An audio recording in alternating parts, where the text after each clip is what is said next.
नमस्ते दोस्तों। क्या आपने सुना कि सुप्रीम कोर्ट के मुख्य न्यायाधीश बी.आर. गवई ने एक याचिका पर ऐसा बयान दे दिया जिसने पूरे देश में हलचल मचा दी। उन्होंने कहा, देवता से जाकर पूछ लो या ध्यान करो। क्या यह टिप्पणी सुप्रीम कोर्ट की गरिमा के अनुरूप थी या यह धार्मिक भावनाओं पर एक अनावश्यक कटाक्ष था? आज के वीडियो में हम इस विवाद की पूरी सच्चाई जानेंगे और यह भी देखेंगे कि यह हमारे लोकतंत्र और न्यायपालिका के लिए क्या मायने रखता है। तो अंत तक हमारे साथ बने रहें और अपनी राय कमेंट में जरूर बताएं। चलिए शुरू करते हैं। हाल ही में सुप्रीम कोर्ट के मुख्य न्यायाधीश CJI गवई ने खजुराहो मंदिर से जुड़ी एक याचिका की सुनवाई के दौरान कहा, this is purely publicity interest litigation. Go and ask the deity itself to do something.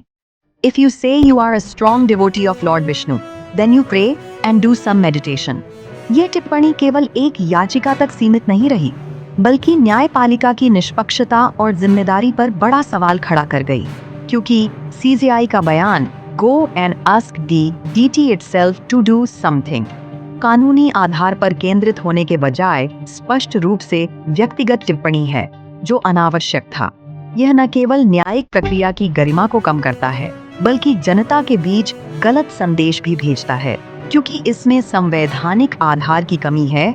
अगर मामला archaeological survey of India ASI के अधिकार क्षेत्र में था, तो केवल यह कहकर याचिका खारिज की जा सकती थी कि यह याचिका पुरातत्व सर्वेक्षण विभाग ASI के अधिकार क्षेत्र में आती है और सुप्रीम कोर्ट धार्मिक या पुरातात्विक मामलों में तभी हस्तक्षेप करता है जब संवैधानिक अधिकारों का उल्लंघन हो। यह याचिका तथ्यों और कानूनी आधार पर सुनवाई योग्य नहीं है। लेकिन जज साहब तो जज साहब हैं। इसके बजाय उन्होंने यह कहा कि देवता से जाकर प्रार्थना करो, स्वीकार्य नहीं।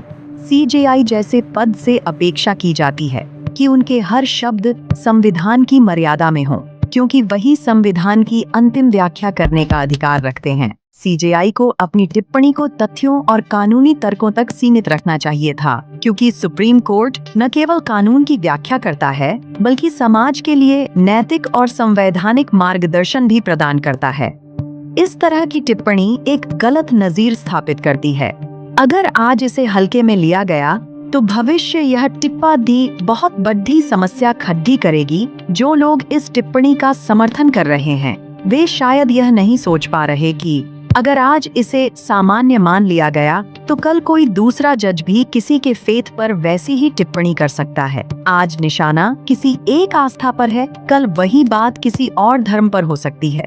तब वही लोग जो आज समर्थन कर रहे हैं, विरोध में खड़े नजर आएंगे। यह न्यायपालिका की गरिमा को कमजोर कर देगा और यही लोकतंत्र के लिए सबसे खतरनाक स्थिति है।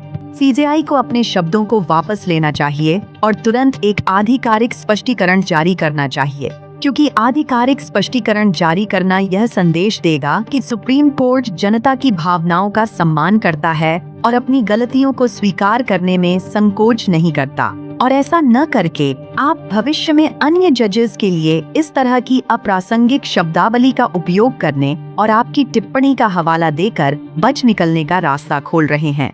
कृपया हमें कमेंट करके बताएं कि आप क्या सोचते हैं और हमारे चैनल को सब्सक्राइब करें।